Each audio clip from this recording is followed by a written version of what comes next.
So just a few quick graphs that some of you, I'm sure, have already seen, okay? But this is from a couple years ago, the military balance, IISS every year comes out with a military balance, which I think is the best source for making country-to-country comparisons.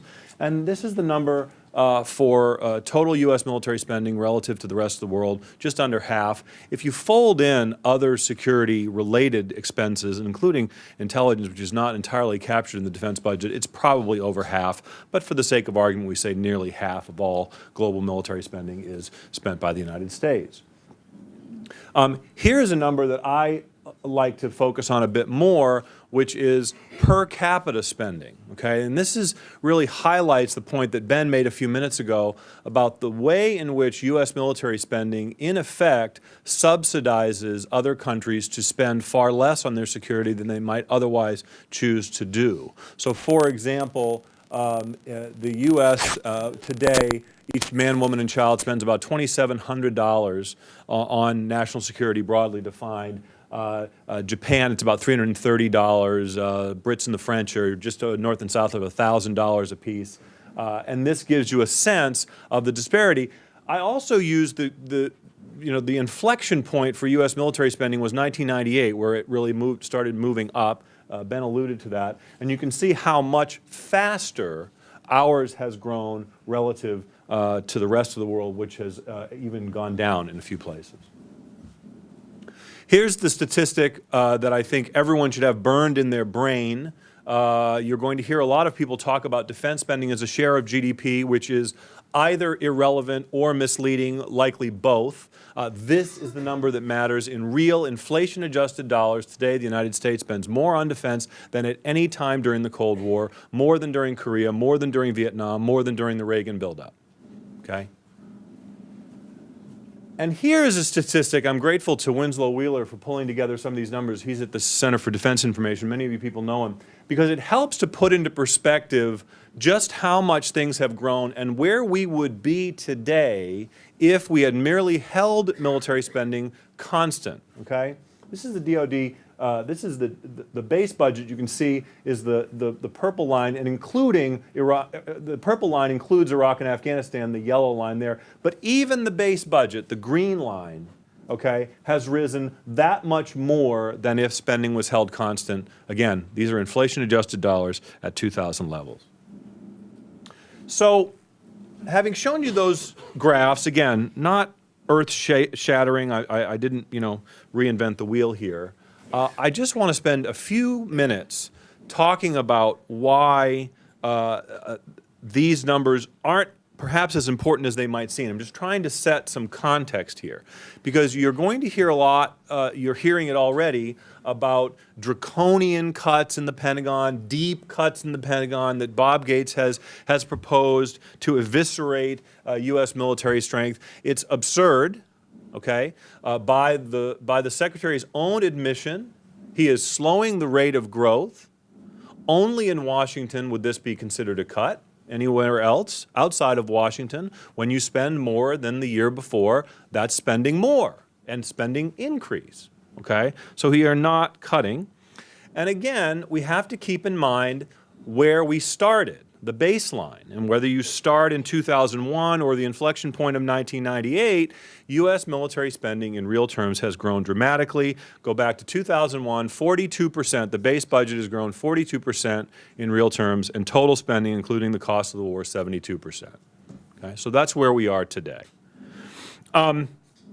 We lay out in this PA, the policy analysis, budgetary savings through restraint, total cuts over 10 years amounting to $1.2 trillion. Has been alluded, these proposals were made before Secretary Gates' latest round. I don't think it's going to make a huge difference in total cuts. We're actually working through the numbers now, and we're waiting to see the final budget submission for FY 2012, which should come out sometime middle of next month. But if you go with $1.22 trillion against what was projected last year of about $6.5 trillion, that's a 19% reduction over 10 years. That sounds like a lot. If you were to cap DoD spending at 2011 levels, $554 billion roughly, and not adjust for inflation over 10 years, that amounts to a savings of $982 billion, or 15%. So we are proposing 3% additional cuts beyond just holding for inflation. How do we do that? Okay. Well, Ben already alluded to this. We do that by proposing in 2 rounds, essentially, a first set of cuts that make sense without any strategic change. Okay. And then a second round of cuts that make sense if we were to rethink the purpose of our military. There are 19 proposals in all. They're in the policy analysis. They're also broken down in the downsizing, the federal government website, Downsizing Defense, which is available online. So if you're watching or you don't have the PA in your hand, you can go to the Downsizing Defense website. Let me just highlight a few of the line items that I think can make sense right now. In fact, the Secretary stole a jump on us a little bit. The Expeditionary Fighting Vehicle, which was always the low-hanging fruit, it now has been terminated by, or at least the Secretary Gates, if he gets his way, will terminate the program. That's the good news. It's not necessary. The bad news is the taxpayers have already spent $3 billion on a program that's delivered only prototypes. And the total savings are going to be offset a bit by buying or refurbishing other landing vehicles in lieu of the Expeditionary Fighting Vehicle.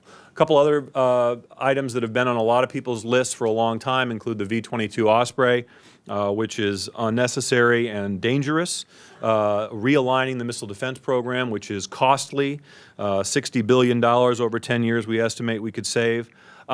We also think that if the wars in Iraq and Afghanistan are coming to an end, as we are told that they are, not as fast as I would like, but they are coming to an end, then you can at least roll back to where we were prior to Iraq and Afghanistan in the Marine Corps and the Army. Secretary Gates proposed some modest reductions in both the Army and Marine Corps, but he admitted that the force would be larger than the one that he inherited. And the question is why, if, by Gates' own admission, we are not going to be repeating wars like Iraq and Afghanistan, that is regime change followed by long-term nation building, then why do we need a much larger Army than the one he inherited? I don't know.